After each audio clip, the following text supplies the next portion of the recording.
Pois bem, meus irmãos, deixe-me começar fazendo aqui uma pergunta cuja resposta pode parecer óbvia para alguns, mas para outros nem tanto assim. E a pergunta é: como é que uma igreja nasce? Como é que uma igreja é plantada? Aqui na Igreja da Fé, temos irmãos que estão aqui há um tempo considerável, outros nem tanto tempo assim. Um tempo que é pouco suficiente para não lembrar ou sequer saber como é que essa igreja nasceu. Essa pergunta pode ser respondida, por exemplo, acessando a história da nossa igreja, a Igreja Batista da Fé. Você vai remontar lá aos primórdios, ao missionário fundador, ao trabalho de muitos seminaristas, e assim que a Igreja da Fé surgiu, a cooperação de muitos irmãos. Ainda que você não tenha acesso à história da Igreja da Fé, talvez na nossa imaginação, a forma que uma igreja surge seja mais ou menos assim. Tem um pastor ou um missionário, vamos pensar assim, não é? Missionário, desbravador, vai lá, desbrava o campo, um determinado local, uma região, prega para algumas pessoas, anuncia o evangelho de salvação, e aí pessoas são convertidas, o número desses convertidos cresce, e aí surge uma igreja. Estou dizendo isso porque parte da nossa noção de como a igreja surge, tantas vezes envolve a presença de um oficial de algum modo, né? Pastor ou missionário.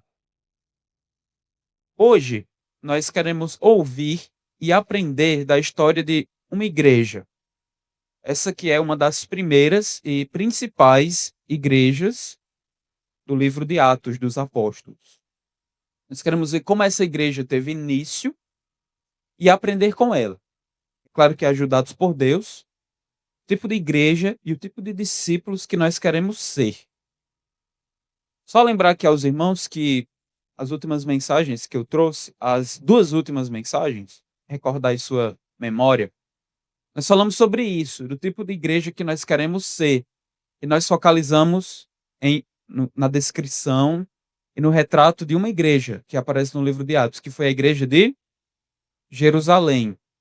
De lá nós aprendemos que uma igreja que agrada a Deus, nós temos duas características de uma igreja que agrada a Deus. Vocês lembram? Ela é divinamente orientada, né? Orientada a Deus, a sua palavra. É a palavra de Deus que orienta a igreja, aquilo que ela deve crer, como viver. E a igreja responde a Deus através de louvor e oração. Mas a igreja também ela é amorosamente partilhada. A igreja partilha bens, tempo, gosta de estar juntos. Irmãos gostam de estar juntos. Então nós vimos essas duas características da igreja que, inclusive, nós devemos almejar ser divinamente orientada e amorosamente partilhada. Amamos a Deus e amamos ao próximo. Foi isso que nós aprendemos com a igreja em Jerusalém. Mas desde aquela época daquela semana, eu mencionei que a igreja de Jerusalém não é a única igreja presente no Novo Testamento, nem sequer no livro de Atos dos Apóstolos. Nós temos outras igrejas e a que nós vamos aprender hoje é a igreja de Antioquia. Eu peço que você então abra sua Bíblia para o livro de Atos dos Apóstolos, capítulo 11. Nós vamos ler a partir do verso 19.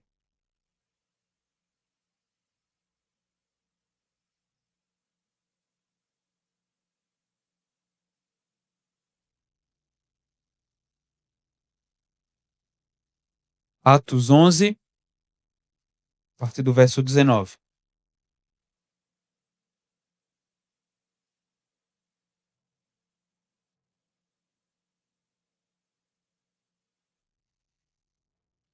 Muito bem.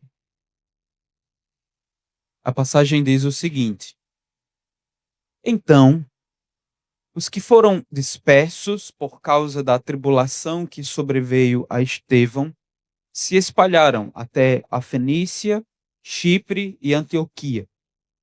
não anunciando a ninguém a palavra, senão somente aos judeus. Alguns deles, porém, que eram de Chipre e de Cirene, e que foram até Antioquia, falavam também aos gregos, anunciando-lhes o evangelho do Senhor Jesus. A mão do Senhor estava com eles, e muitos crendo se converteram ao Senhor. A notícia a respeito deles chegou aos ouvidos da igreja que estava em Jerusalém, e enviaram Barnabé até Antioquia. Tendo ele chegado e vendo a graça de Deus, alegrou-se e exortava a todos que com firmeza de coração permanecessem no Senhor. Porque era homem bom, cheio do Espírito Santo e de fé. E muita gente se uniu ao Senhor. E partiu Barnabé para Tarso à procura de Saulo. Tendo-o encontrado, levou para Antioquia. E por todo um ano se reuniram naquela igreja e ensinaram numerosa multidão. Em Antioquia foram os discípulos, pela primeira vez chamados cristãos. Vamos orar. Senhor, mais uma vez, aqui diante da tua presença, rogamos a tua graça, a tua luz, para que entendamos tua palavra e que ela, por intermédio do teu Espírito, produza em nossas vidas, na tua igreja, as mudanças que o Senhor requer de nós. Nos dê humildade, Senhor, para reconhecer e a coragem, o poder para cumprirmos a nossa missão. É o que eu peço a ti em nome do teu Filho Jesus. Amém. Nesse ponto aqui do livro de Atos, Lucas, que é o seu escritor, está demonstrando alguns movimentos na narrativa do livro. O evangelho está crescendo, o evangelho está se expandindo em dois aspectos. Nós temos uma expansão geográfica. A mensagem estava lá em Jerusalém, está se espalhando e alcançando um local mais distante, né? Chegando até a cidade de Antioquia, na Síria. Mas há também uma expansão cultural. A missão está passando de um contexto marcadamente composto por judeus, aquelas pessoas da aliança de Deus, povo de Deus no Antigo Testamento, e agora a missão está ganhando contornos de um outro grupo de pessoas, que não são mais judeus. E aqueles que não são judeus nós chamamos de gentios, né? Então a missão está ganhando uma expansão geográfica, aquilo que foi ordenado como missão em Atos 1:8 do Evangelho, chegar aos confins da terra, está começando a acontecer aqui em Atos 11, se bem que já aconteceu antes, quando, por exemplo, um homem romano, centurião, um oficial do exército, na cidade de Cesareia, também marcadamente composta por uma população de pessoas não judaicas, ele se converte e recebe a dádiva do Espírito Santo na presença do apóstolo Pedro, por exemplo. E o evangelho, então, está assumindo essas proporções para além das fronteiras judaicas, mas também agora alcançando um público gentílico, como era, de fato, o desejo de Deus desde o começo. Então, há uma expansão geográfica e uma dimensão cultural sendo alcançada. O texto que nós lemos começa falando de uma dispersão. Um grupo de crentes, e esses crentes aqui, judeus, certo? Eles, lembra que durante o Pentecostes, muitas pessoas afluíram para Jerusalém, era uma festa judaica comum, 50 dias depois da Páscoa, vieram a Jerusalém, viram a manifestação do Espírito via pregação em suas línguas maternas, muitos ouviram do Senhor Jesus, se arrependeram de seus pecados, creram, foram batizados, se uniram à igreja. Esse grupo ficou reunido lá, começou com 3.000 pessoas, depois esse grupo aumentou, estavam reunidos e foi essa descrição que nós trouxemos há um tempo atrás. Estavam confortáveis lá em Jerusalém, reunidos, aprendendo do ensino dos apóstolos, ajudando uns aos outros. E nós temos uma igreja que, ao nosso ver, parecia perfeita. Não precisava mexer nela, não é? Os irmãos estão amando uns aos outros, a igreja é partilhada amorosamente, não é? Que bom, pastor, uma igreja em que os membros cuidam uns dos outros, têm olhos sensíveis para ver as necessidades, mas não só olhos sensíveis para ver a necessidade do irmão, mas disposição para ajudar, fazer certos sacrifícios, ser generoso, acolhedor. E que bom, pastor, nós temos uma igreja orientada pela Bíblia, irmãos desejosos de aprender, e nós devemos celebrar isso, né? Irmãos que oram, que se reúnem para orar, estão dependendo de Deus, irmãos que louvam com alegria em seus corações, a alegria em estar junto, a alegria na partilha. Mas não era a missão de Deus que a igreja ficasse restrita a Jerusalém. Essa mensagem de Jesus, as boas novas daquilo que Deus fez para salvar o mundo por meio de Jesus, essa mensagem precisava ser espalhada. E não era bom que a igreja ficasse somente ali. A igreja precisou ser espalhada para cumprir a sua missão. Percebe que nós temos aqui também dois movimentos, meus irmãos, e duas áreas de atenção quando nós avaliamos, inclusive nossa igreja que você faz parte. Há um quê de que uma igreja saudável, biblicamente, precisa ser saudável internamente, não é? Em seus relacionamentos uns com os outros, entre membros, mas também com Deus. Mas isso tem a ver com a vida da igreja. Mas isso não é tudo que há para se viver de igreja. E Deus chacoalha a igreja de Jerusalém que se acomodou de algum modo. Nós falamos sobre isso um pouco de manhã, você deve recordar. Deus chacoalha profundamente a igreja de Jerusalém por meio de uma perseguição. Ela é deflagrada, essa perseguição, essa perseguição se intensifica a partir dos eventos da prisão, julgamento e martírio de um importante discípulo que foi Estevão.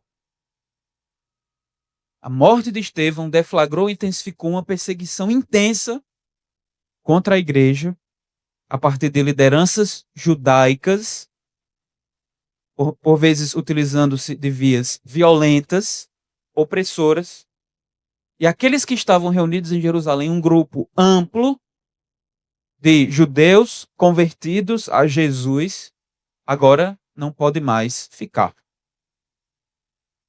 O texto de Atos, capítulo 8, verso 1 ao 4, menciona que só ficou em Jerusalém nesse momento, só ficaram, melhor dizendo, os apóstolos. Aqueles 3.000 e depois 5.000 saíram. O texto ainda diz, no verso 4, que os que foram espalhados por Deus, lembra que eles estavam juntos em Atos 2, agora eles foram espalhados. E iam, por onde iam, eles iam pregando. Do capítulo 8, nós então chegamos no 11. Entendemos que Deus está empurrando a igreja a cumprir a sua missão. Infelizmente, aqui foi por meio da dor. Eles precisavam cumprir a missão. Era isso que Deus queria para eles. Não era bom que eles ficassem apenas em Jerusalém. O texto que nós lemos menciona que parte desse grupo, não entendeu bem a natureza da missão, ou com os seus contornos, seus detalhes, os seus ajustes mais finos, e pregava apenas para outros judeus. Então eram judeus crentes, convertidos, estavam numa cidade que não era judaica em sua constituição, seu estilo e modo de ser, os deuses que adoravam. Havia uma minoria judaica em Antioquia. Uma cidade de talvez 500.000 habitantes, contava com população aproximada de 25.000 judeus. Pequeno. E parte desses crentes procuravam outros judeus para evangelizar. É isso que o texto começa dizendo, né? Eles se espalharam, mas chegavam nas cidades, pregavam para judeus. Porém, um grupo, o texto menciona que eram pessoas de Chipre e também de Cirene. E Cirene, só um detalhe, é uma cidade que se localiza no norte da África, não é? Cidade africana. Então, esses judeus aí de Chipre, uma ilha, e Cirene, eles sim pregavam para os gentios. Mas antes de prosseguirmos, eu quero só informar aqui para os irmãos alguns dados sobre Antioquia. É coisa breve. Antioquia, a cidade no qual nós estamos estudando aqui, era a terceira maior cidade do mundo conhecido da época. ela perdia para Alexandria, no Egito, e para a capital do Império, Roma. Mas em terceiro lugar, nós temos aí Antioquia. Uma cidade composta aí, ou cujo intercâmbio cultural era muito presente, havia uma população de sírios, fenícios, árabes, persas, egípcios e até mesmo pessoas da Índia. Antioquia era um centro comercial importante, havia um rio que passava pela cidade, um rio chamado Orontes, e esse rio levava a um porto marítimo a 20 quilômetros de distância. Então, você tinha acesso ao mar, que fazia com que a cidade fosse um centro comercial importante. Antioquia chegou, em certo momento, a ser descrita como a morada dos deuses. Isso porque afluía, né, uma infinidade de cultos dedicados a divindades gregas, como Ártemis e Hércules. Havia em Antioquia um chamado Odeão de César, que era uma espécie de basílica enorme dedicada ao culto ao imperador. É curioso porque é nessa igreja nós vimos nascer aqui o que parece em Atos a primeira igreja internacional. Uma igreja com uma população de gentios e não apenas de judeus. Você vê a mensagem de Jesus alcançando o mundo. Essa igreja também vai ser conhecida como ponto de partida para as missões mundiais. É de lá que as 3 viagens missionárias de Paulo vão partir. Mas eu quero chamar a sua atenção para uma verdade aqui. A fundação, ou a plantação dessa igreja em Antioquia, na leitura aqui da passagem, não nos parece um movimento planejado. Não parece haver muita estratégia aqui. O que nós lemos é um movimento espontâneo. Essas pessoas foram dispersas, tiveram que sair de Jerusalém. Eram judeus, o texto não nos informa, e aqui só nos resta especular, né? Eles estavam em uma cidade que não era a deles. Onde moravam? Será que alugavam casas? Como falavam? Será que alugavam casas e conseguiam trabalho, seus ofícios? Talvez alguns artesãos? E as associações comerciais falavam ali para um companheiro de trabalho, um colega, um amigo. Lembra que nessa época a língua grega é a língua mãe do império. Então, você não tem muita dificuldade linguística de se comunicar com pessoas de outras partes. Você fala com elas com grego. Mas nós temos um movimento espontâneo e não planejado. Esses irmãos eles têm um senso assim, claro, de missão. Perceba aqui, meus irmãos, que são crentes comuns. São cristãos comuns. Como certamente todos aqui. Cristãos anônimos, não é? Eles são anônimos. São cristãos que nós vamos cumprir nossa missão. Eles chegam em Antioquia e começam a pregar às pessoas. Seus vizinhos ou colegas ali de trabalho, companheiros. É dito que eles começam a pregar.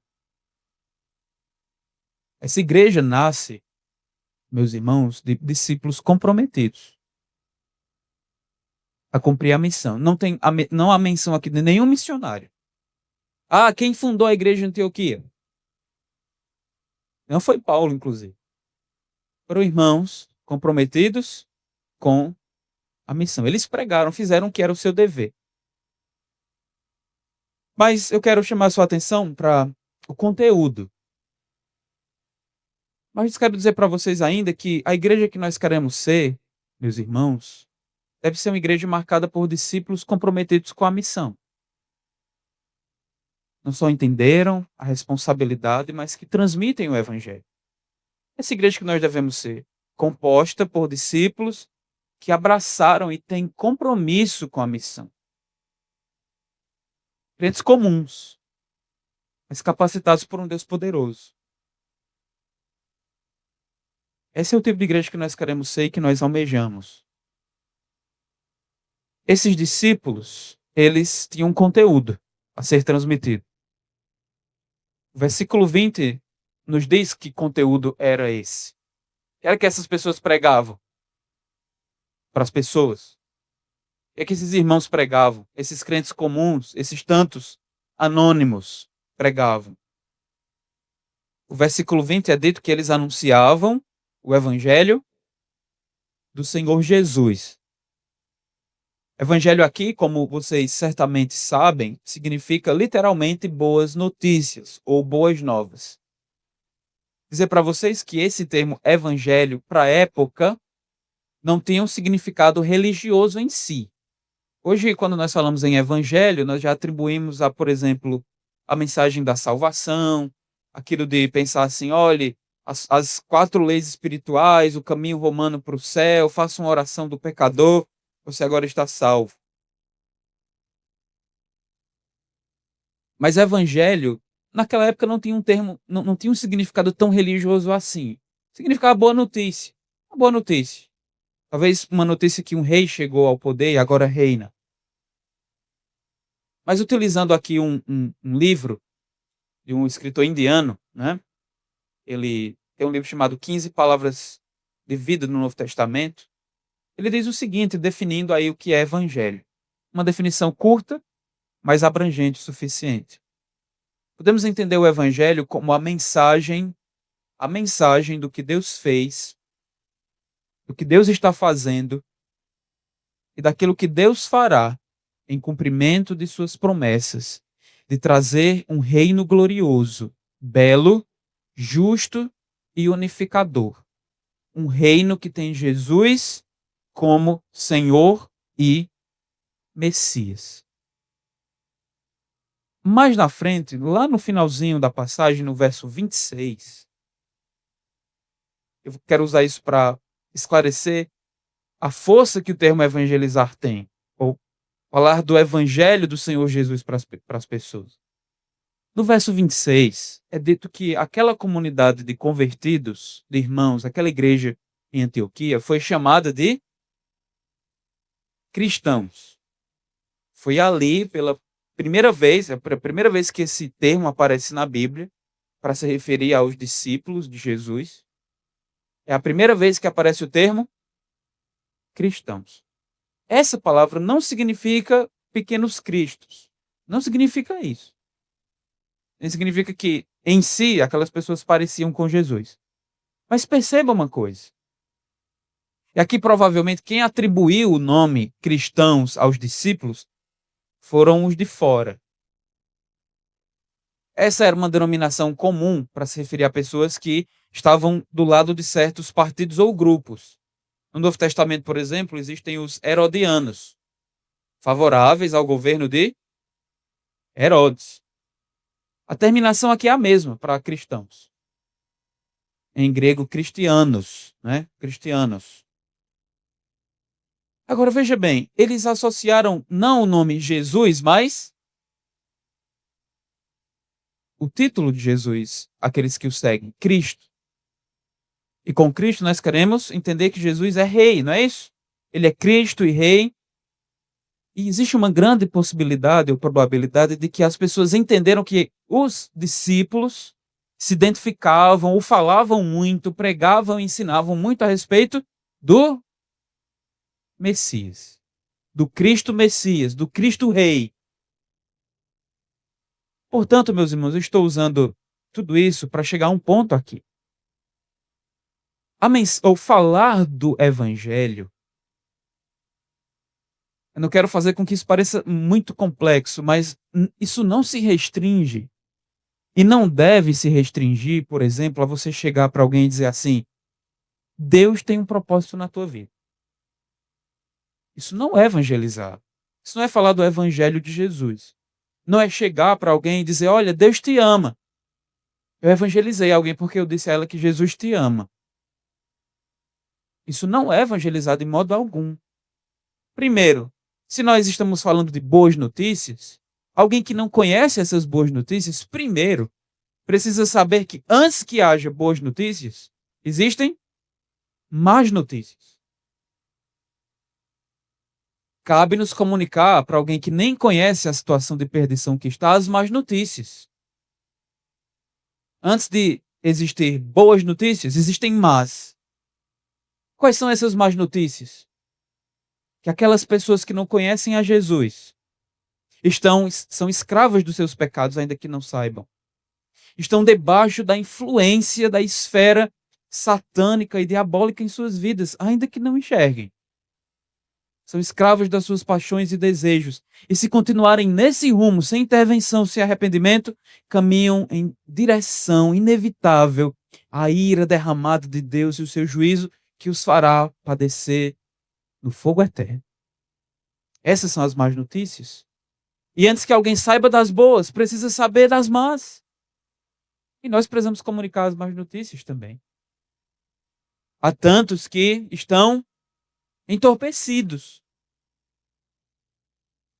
Tudo está bem, mas não está não.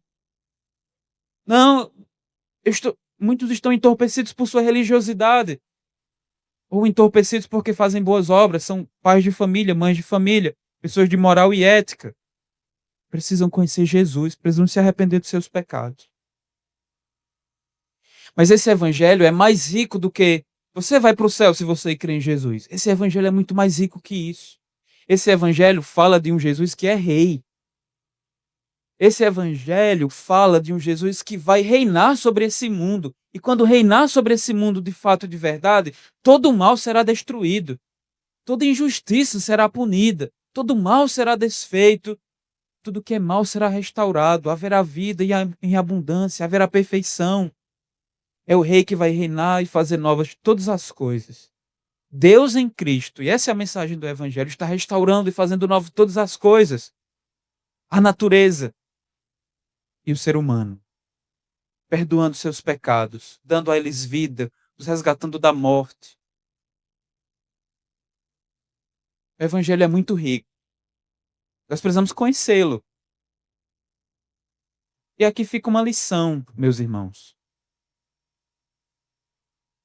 Essas pessoas aqui que estavam em Antioquia, pregando, é óbvio que elas conheciam esse evangelho. Eram pessoas, eram judeus, se converteram a Jesus. Conheciam tanto de Bíblia. Conheciam das promessas de Deus, de fazer novas todas as coisas por meio do seu rei. E através dele trazer salvação, mas também juízo. Sabiam da urgência do arrependimento. Eles sabiam do evangelho. Tanto é que foram salvos por ele. Eles entenderam essa mensagem. Isso aconteceu quando? Muito provavelmente para muitos deles, lá no Pentecostes. Eles ouviram o evangelho. Eles compreenderam. E eles partilharam essa mensagem.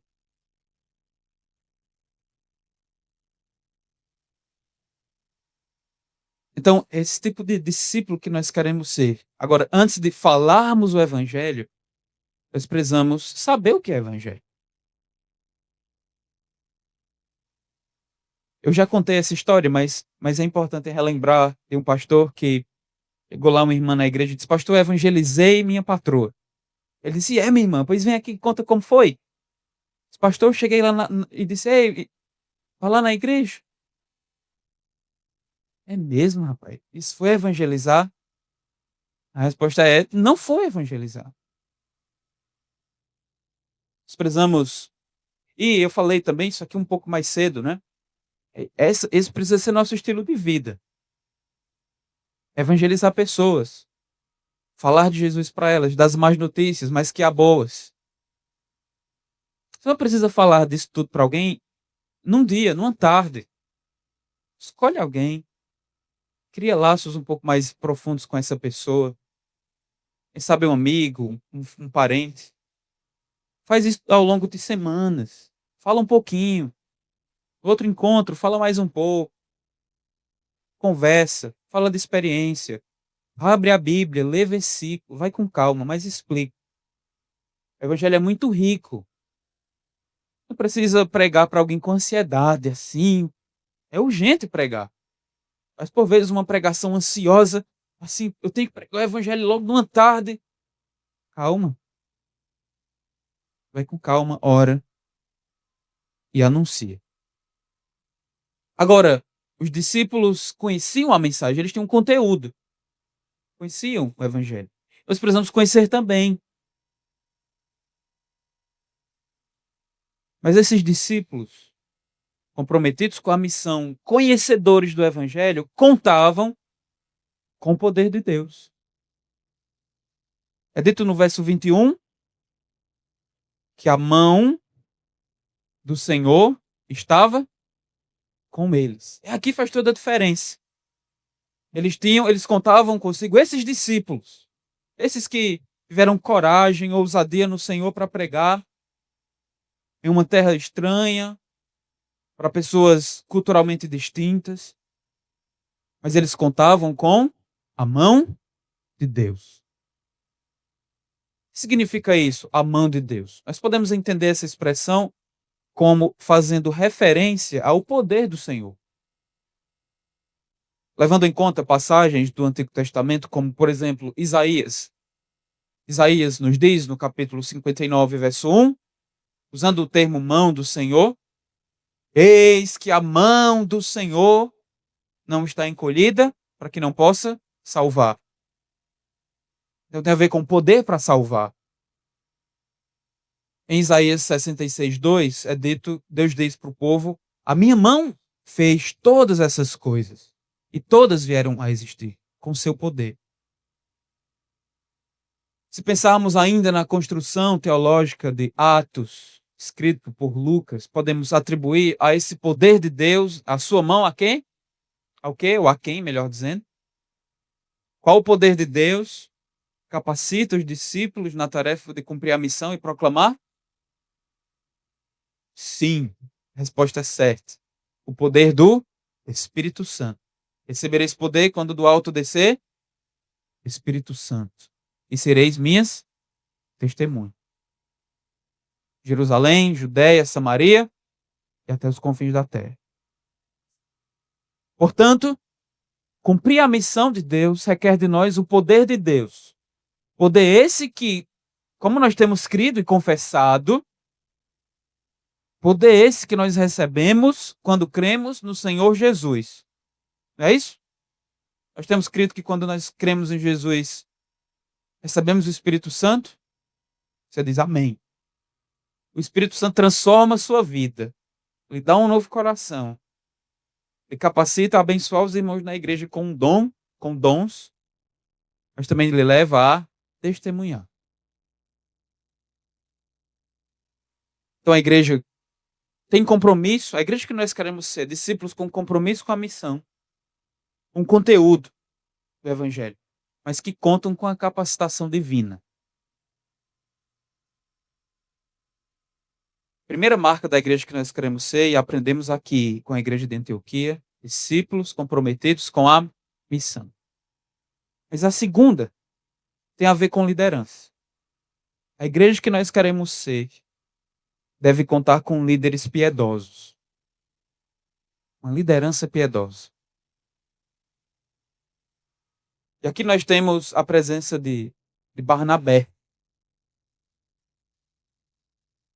Ainda que nós não saibamos exatamente como, mas o texto nos informa que a igreja em Jerusalém, de alguma forma, é inteirada do que está acontecendo, daquele movimento numa população gentílica, em Antioquia, e envia um representante para saber o que estava acontecendo.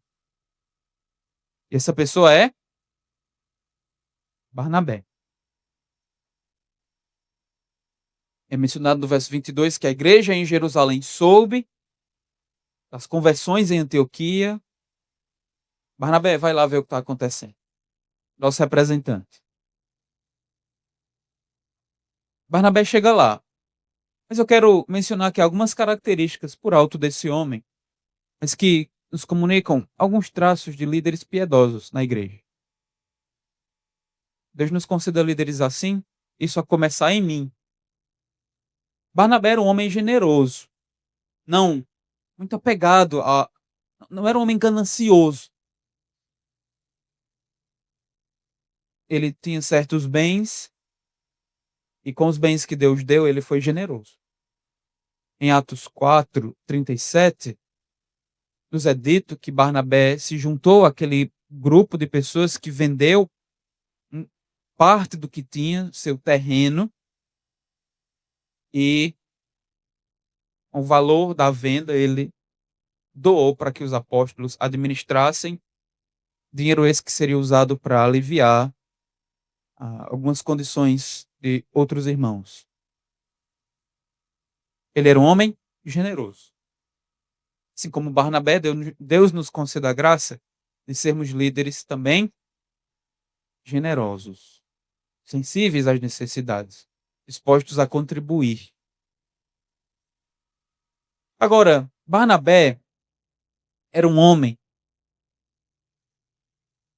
de certa, eu vou chamar aqui de sensibilidade espiritual. Não estou falando nada de espiritismo aqui, né? Mas ele tinha certa sensibilidade espiritual. Olha o que é dito aí, no verso 23. Barnabé sai de Jerusalém, subindo, chega na Síria, na província romana da Síria, chega na capital, Antioquia.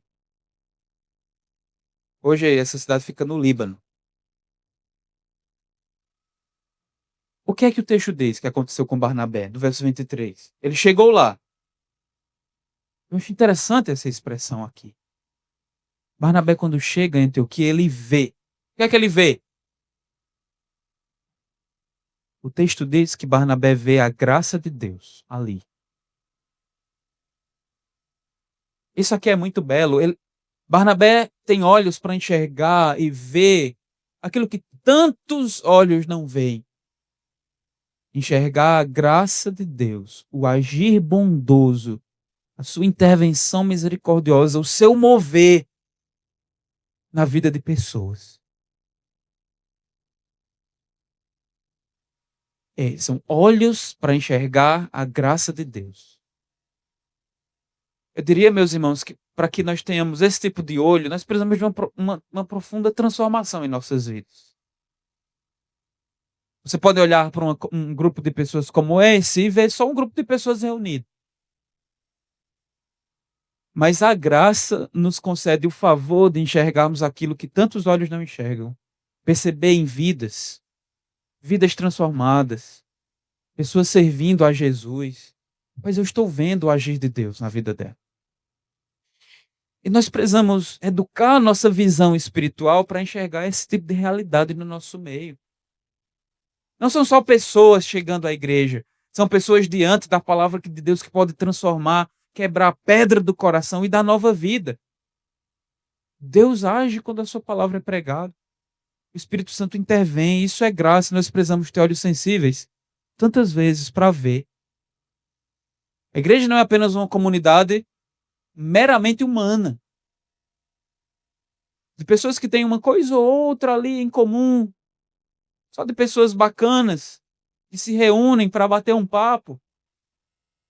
São pessoas, uma igreja autêntica e saudável, um grupo de pessoas que testemunha, através de vidas transformadas de compromisso, a graça de Deus nesse mundo. Nem todos veem isso. Mas nós precisamos ser aqueles que veem. E a pergunta que nós devemos fazer nessa altura é: eu consigo ver a graça de Deus na vida dos irmãos aqui? A vida da igreja da fé, quem é mais antigo? Eu consigo ver a graça de Deus ao longo desses anos de igreja. Deus agindo em sua graça, movendo, transformando casamentos, restaurando famílias. Nós precisamos ter uma visão semelhante à de Barnabé. Ver a graça. Ver Deus agindo. Nós não queremos ser céticos. Ateus ambulantes no meio da igreja. Precisamos de olhos assim. Deus nos conceda. Mas Barnabé não é um homem apenas de sensibilidade espiritual. É um homem alegre pelas coisas que Deus se alegra. É dito que quando Barnabé viu o agir de Deus, como foi que ele ficou?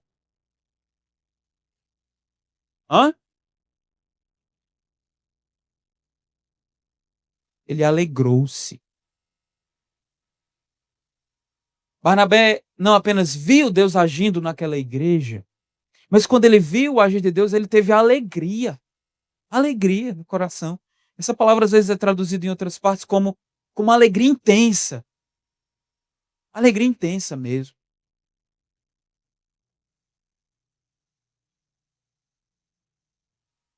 Uma pessoa, para se alegrar com o que Deus se alegra, precisa estar muito conectada a Ele.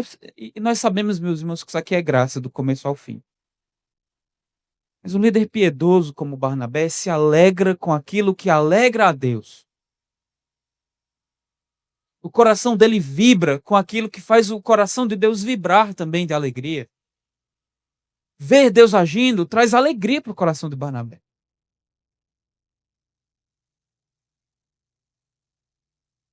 Alguém se arrependendo, deixando seus ídolos. Uma vida de promiscuidade. Vou servir a Jesus, Barnabé, estou muito feliz com isso. Graças a Deus por isso. Isso alegra o meu coração. E eu diria aqui que o coração de Barnabé, eu quero que você entenda bem essa expressão, é um coração que está em sintonia com o coração de Deus. Um coração com sintonia com o coração de Deus se alegra com aquilo que traz prazer a Deus, mas também, por outro lado, nós poderíamos dizer, fica entristecido e lamenta aquilo que Deus não gosta. Quando existem conversões, o que é que aquela passagem já conhecida por nós de Lucas 15 diz? Quando alguém se converte, o que é que há no céu? Alegria intensa. Alegria intensa. Os anjos de Deus se alegram. Deus, como pai, ou pelo menos a referência na parábola do filho perdido, é aquele que se alegra quando vê o filho voltando. Se alegra, corre, abraça, Deus celebra. Mas a pergunta que eu tenho me feito, e agora faço para os irmãos, é: será que esse tipo de alegria está em nosso coração? Você vê alguém assim, olha, fulano de tal decidiu seguir a Jesus. Você diz, ah, que bom. Eu vou só reagir com um joinha no WhatsApp. Pô, joinha. Reagir.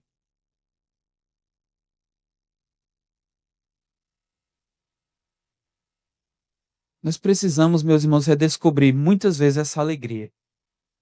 De ver Deus agindo. Primeiro olhos para ver. Depois alegria. Uma vibração espiritual mesmo. A pergunta também que nós gostaríamos de fazer é: o que é que tem alegrado a sua vida? O que é que traz alegria para a tua vida? Pastor, nada me alegra. Converse comigo para a gente entender qual é o seu problema. Se você não se alegra com nada, você não está bem. Mas a maioria de nós se alegra. A gente tem momentos felizes na vida, não é? A gente se alegra por casar, por ter uma namorada, por adquirir alguma coisa, um bem, uma casa, um carro, o emprego que a gente queria, por fazer uma viagem, por ter uma família, por comer num bom restaurante. Tudo isso é bom, é maravilhoso. Mas nós devemos reservar a parcela da alegria do nosso coração em reação ao agir de Deus em nossas vidas. Deus nos livre, então, do que eu chamo de apatia espiritual. Você fica lá assim, meio que na letargia, Deus se movendo, pessoas sendo transformadas. Você está mais feliz, talvez com um canal do YouTube ou um vídeo no TikTok, do que isso. Então a pergunta é: eu tenho me alegrado com aquilo que traz alegria a Deus? Barnabé era um homem que amava o Senhor. E o que alegrava a Deus, alegrava o seu coração também. Por isso, meus irmãos, nós precisamos sempre, de modo recorrente, orientar os nossos corações. Equilibrar e balancear, porque talvez nosso coração comece a pender muito aqui para o lado de se alegrar excessivamente com as coisas do mundo. A gente deve se alegrar com as coisas desse mundo, que são boas. Desde que ainda haja espaço, e espaço considerável, espaço suficiente para nos alegrar com aquilo que alegra a Deus. Barnabé, é dito no verso 24, era um homem bom, íntegro, não que seja um homem perfeito, mas Barnabé é descrito como um homem cheio do Espírito Santo. Essa descrição cabe a poucos no Novo Testamento, inclusive. Estava sob controle do Espírito Santo. E um homem de fé. Interessante que a fé Barnabé o faz enxergar, inclusive, o agir de Deus, né? Então, meus irmãos, a igreja que queremos ser é formada por discípulos comprometidos com a missão, mas também por liderança piedosa. Mas surge ainda uma pergunta: o tipo de pessoas que queremos alcançar, ou o tipo de colheita que nós queremos alcançar? Quais resultados? Nós podemos pensar, pastor, nós nos esforçamos, pregamos, anunciamos o nome de Cristo, falamos das boas novas, mas quais são os resultados que nós queremos alcançar? O verso 21 nos ensina que tipo de resultado queremos alcançar. O resultado que nós queremos alcançar é conversão de pessoas. Nós queremos que pessoas sejam convertidas. Essa é a nossa colheita desejável. O verso 21 é dito: a mão do Senhor estava com eles e muitos, crendo, se converteram. Muitos creram em Jesus, naquela mensagem aí, se converteram. Eu quero falar brevemente para vocês sobre a conversão aqui, mas para que entendamos que é esse o resultado que queremos. Esse tipo de membro que nós queremos na igreja. Pessoas convertidas. Essa palavra aí, traduzida como conversão ou se converteram, é curioso porque em outro momento no livro de Atos, ela tem um sentido geográfico ou de movimento geográfico espacial de voltar. Então, por exemplo, você não precisa abrir, a menos que queira, mas ouça. Em Atos 15, 36, é dito o seguinte: alguns dias depois, Paulo disse a Barnabé, isso bem mais na frente na narrativa, né? Voltemos agora para visitar os irmãos. Então, eles tinham passado por algumas igrejas na primeira viagem missionária, Paulo e Barnabé. E o que é que Paulo diz? Vamos, estamos aqui, vamos voltar para lá. Eles estavam, inclusive, em Antioquia, né? A igreja já um pouco mais organizada. Vamos voltar para as cidades as quais algumas igrejas foram plantadas. E eles queriam ver como aqueles irmãos estavam. Então, se você puder entender uma metáfora, ilustração de conversão, ele tem a ver sim com esse movimento de estar numa direção e ir para outra. Mas eu quero ainda citar outras passagens. Quando Paulo está em uma cidade grega chamada Listra, e ele prega lá com Barnabé na primeira viagem, eles confundem Paulo e Barnabé com Zeus e Hermes, duas divindades gregas. E eles trazem um touro lá para sacrificar, julgando que Paulo e Barnabé eram divindades gregas encarnadas, como era típico da mitologia. E aí Paulo tem que intervir naquilo, olha, acaba com isso. Não, de jeito nenhum, nós não podemos ser adorados. E em Atos, capítulo 14, verso 15, é dito que eles disseram: olha, nós somos também homens como vocês, nós somos sujeitos aos mesmos sentimentos. E anunciamos a vocês o evangelho para que dessas coisas vãs vos convertais ao Deus vivo, que fez o céu, a terra e o mar e tudo que neles há. Eu estou citando essa passagem para vocês entenderem um pouco desse movimento de conversão, que aqui em Atos 14, 15 tem a ver com deixar as coisas vãs, os ídolos, falsos deuses, deuses mortos, que têm olhos, mas não veem, ouvidos, mas não ouvem, boca, mas não falam, falsos deuses. Deixem isso para trás. Deixem, abandonem. E se convertam ao Deus vivo. Em Atos 26, 18, na circunstância em que Paulo está fazendo sua defesa diante do rei judeu Herodes Agripa, em dois momentos Paulo cita o termo conversão. Em Atos 26, 18, Paulo fala que a sua missão tem a ver com pregar as pessoas para abrir os seus olhos espirituais, e converter essas pessoas das trevas para a luz, do domínio de Satanás para Deus, a fim de que recebam perdão dos pecados. E mais na frente, Atos 26, 20, Paulo diz que depois da sua conversão, pregou às pessoas de Damasco, depois em toda a região da Judéia e depois aos gentios, que se arrependessem e se convertessem a Deus, praticando obras dignas de arrependimento. Eu citei aqui 3 passagens para vocês. Atos 14, 15, 26, 18 e 26, 20. Resumindo, conversão e aquilo que nós desejamos enquanto colheita dos esforços evangelísticos, é isso que nós desejamos ver uma membresia saudável. Conversão tem a ver com mudança de vida.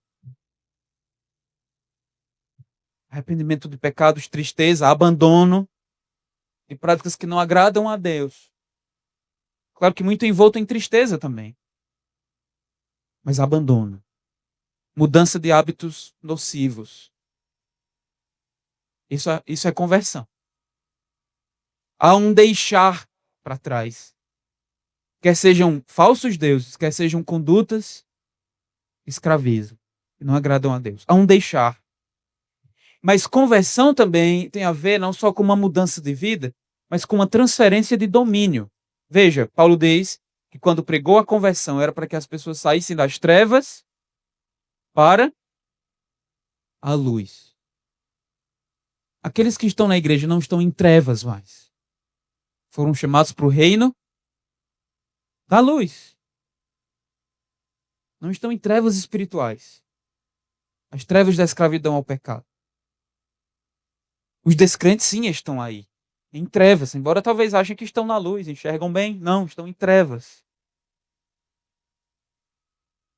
Paulo diz que o convertido é transferido do reino de Satanás para o reino de Deus, para o domínio de Deus. A conversão tem a ver com mudança de vida, transferência de domínio. Tem a ver com bênçãos. A conversão traz bênçãos. Qual o principal aqui? Perdão de pecados. Perdão pleno, completo, perfeito, sem restrição, plenamente perdoado. Quando alguém se converte a Deus, arrependido dos seus pecados, todos os seus pecados são perdoados. Não precisa mais fazer penitência, né? Não precisa mais ficar fazendo sacrifícios para, quem sabe, alcançar um perdão de Deus que talvez sou incerto, inseguro, imperfeito. Não! A conversão traz pleno perdão, completo. Mas a conversão, resumindo ainda, produz frutos. Produz mudança. Paulo disse que quando pregava a conversão, ele esperava frutos dignos, frutos notáveis, que demonstrassem, evidenciassem a conversão. Mudança de vida, mudança de domínio, bênçãos e frutos. Isso aqui está envolvido em conversão. Frutos notáveis. Nós queremos, então, membros convertidos. Não apenas convertidos. Mas também queremos caminhar em direção à maturidade. Olha o que Barnabé faz. Ele vê a graça de Deus, ele se alegra, ele exorta.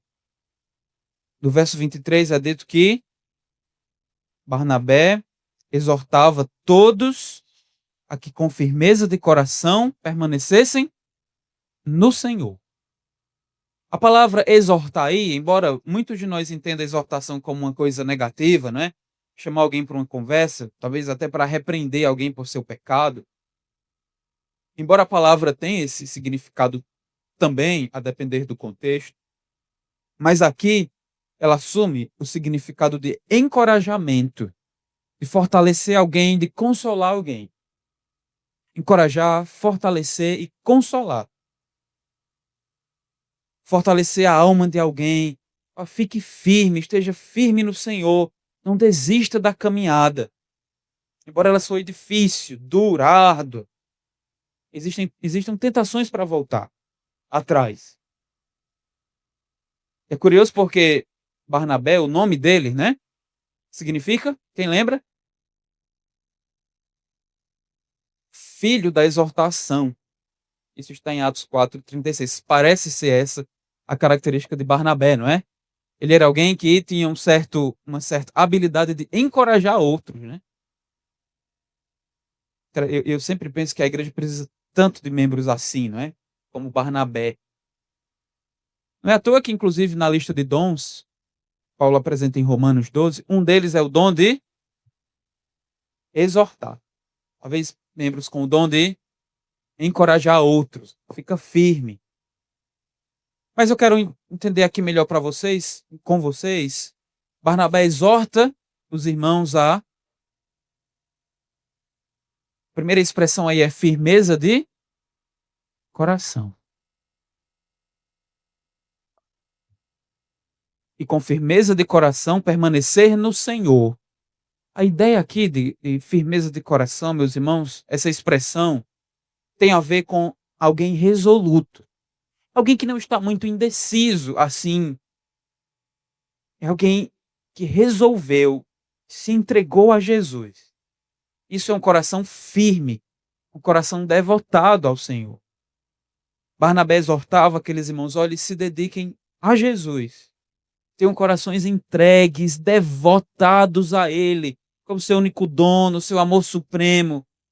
Firmem seus corações com uma resolução assim pronta, firme, sem fraquejar, sem ficar considerando o retorno ao mundo, aos falsos deuses, à falsa religião, aos deuses mortos, aos prazeres pecaminosos que dão certa satisfação momentânea. Firmes em Deus. Fiquem firmes. Coração resoluto. E lembra que mais na frente na Bíblia, Tiago fala de certas pessoas que têm um coração, são de ânimo dobre. A alma é dividida. Fica paquerando com o mundo assim, eita, e se eu voltasse para o mundo? E se eu me esbagaçasse lá? E se eu voltasse? E se eu namorar com aquela moça, com aquele rapaz descrente? Parece que vai ser tão bom para mim. É um ânimo dobre. Coração dividido. Não um coração resoluto, como Barnabé exortava os irmãos a serem. É o coração resoluto que nos faz perseverar. Perseverar no Senhor. Mas pensa aqui comigo, meu irmão, minha irmã. É certo que na igreja nós precisamos de encorajamento. Eu tiro isso aqui por mim. Nós precisamos de pessoas ao nosso lado na caminhada cristã. Você precisa que te encoraje. A menos que você seja como Barnabé, o encorajador. Aí, beleza. Aí eu quero estar do seu lado. Mas se não, entenda assim, eu preciso de encorajamento. E é por isso que nós precisamos de igreja, meu irmão. Minha irmã. A igreja é o contexto de perseverança, encorajamento e exortação. É a igreja do Senhor. Nós não queremos apenas convertidos. Nós queremos convertidos contínuos na igreja, pessoas que perseveram. Lembra que Atos 2, essa palavra aparece? Perseveravam na doutrina, perseveravam nas orações, perseveravam. E não quer só alguém que, tomou uma decisão, mas daqui a pouco acabou-se a fé, apagou-se. Mas quero dizer aqui para vocês com toda franqueza que a igreja é o contexto de perseverança, em que nós encontramos pessoas que nos encorajam a continuar firmes. Talvez você pense, não, eu não preciso de igreja para caminhar com Deus. Você precisa. O texto de Hebreus, eu quero citar por último aqui duas passagens em Hebreus, que carregam o termo exortação. O autor diz em Hebreus 3:13, exortem vocês da igreja, se exortem uns aos outros, se encorajem. Você é instrumento de encorajamento de Deus na vida de outro irmão. E ele é na sua. Se encorajem durante o tempo que se chama hoje. Agora. Para quê? Para que nenhum de vocês seja endurecido pelo engano do pecado. O pecado endurece o coração, faz com que a consciência fique anestesiada. É aquilo que fazia você sofrer, já não faz mais aquele pecado. Uma das formas de nos livrar disso, com a graça de Deus, é encorajamento. Ele diz ainda, no capítulo 10, verso 25, não deixem de se reunir como igreja. Não deixem de se reunir. Ora, não é bom que um crente passe dias e meses a fio sem vir para a igreja. Ou vindo à igreja apenas com atitude passiva, sem relacionamento profundo. Se reúna. Em vez de deixar de se reunir, o autor de Hebreus diz, façam exortações ou encorajamentos, tanto mais quanto vedes que o dia do Senhor se aproxima. Meus irmãos, eu quero dizer para vocês que uma igreja saudável é um espaço em que você pode ser encorajado. Não é que você chega na igreja, relacionamento ali é pouquíssimo, ninguém lhe encoraja, você não encoraja ninguém, não tá bom assim. Eu dou graças a Deus porque na igreja da fé existem tantos irmãos e irmãs cujo exemplo, modelo, fala e persistência me animam na caminhada. Por isso que é tão bom viver vida como igreja assim. Nosso coração muitas vezes oscila, nossa vontade esmorece, começa a ficar assim, "Ih". E graças a Deus pelo dom da igreja. Eu quero agora sim concluir. Havia uma outra parte. Mas falar que tudo que nós mencionamos aqui, como se fossem rios que desagam no mar, que é Jesus. A centralidade da igreja é Jesus. Perceba, meu irmão, no verso 20, qual é o evangelho que é anunciado? É o evangelho de Jesus. No verso 21, as pessoas se convertem a quem? Se convertem ao Senhor Jesus. Estão se convertendo a um compromisso com Cristo, com o Senhor Jesus. Elas permanecem em quem? Barnabé exorta as pessoas a permanecerem no Senhor Jesus. Mas na frente elas aprendem, embora não esteja explícito aqui, mas eles estavam aprendendo de Jesus. No verso 24 é dito que elas se uniram a Jesus, se uniram ao Senhor. É curioso porque essa expressão se unir aí aparece em Atos 2,47, dizendo que Deus acrescentou pessoas à igreja. Acrescentava-lhes o Senhor dia a dia os que iam sendo salvos. Quem é que permite que a igreja colha os frutos? Deus, é o Senhor. Se pessoas vêm chegando, se convertendo, é Deus. Deus acrescenta pessoas à igreja. Mas agora, à luz desse versículo, entendemos também que Deus agrega pessoas para si mesmo, não é? Deus unia pessoas a si. Essa obra da igreja, esse esforço, independência do seu poder, com líderes piedosos, discípulos comprometidos com a missão, conhecendo o conteúdo, no fim das contas, é sobre o Senhor Jesus. É por Ele, por meio dele e para Ele. Amém. Vamos orar.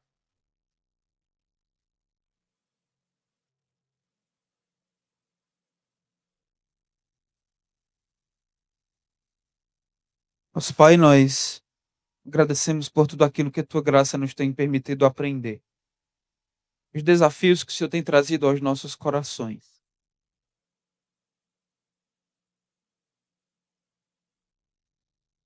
Nós rogamos, Senhor, que agora, aprendendo a Tua palavra, com a ajuda de Ti, da Tua mão, do Teu braço, do Teu poder, do Teu Espírito, sejamos transformados como igreja. Começa em mim, Senhor, e opera no meio dos Teus filhos. Dai-nos a graça de falar de Jesus com ousadia, destemor, para tanta gente que precisa, tanta gente que está em trevas, tanta gente que não Te conhece. Obrigado pela riqueza maravilhosa da mensagem com a qual o Senhor tem nos salvado e, sobretudo, pelo Teu Filho Jesus. Conceda-nos a graça, Senhor, de sermos encorajados, a permanecermos firmes na fé, firmes, sem nos desviar. Não permita que nosso pobre e tantas vezes indeciso coração se perda, apegado aos prazeres desse mundo, às tentações da carne, aos apelos diabólicos.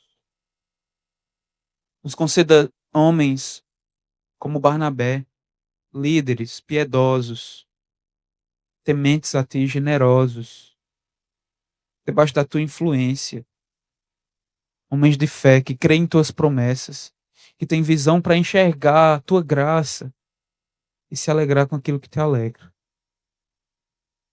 Trabalha, Deus, em nossos corações. Que o Senhor reoriente nossas vidas.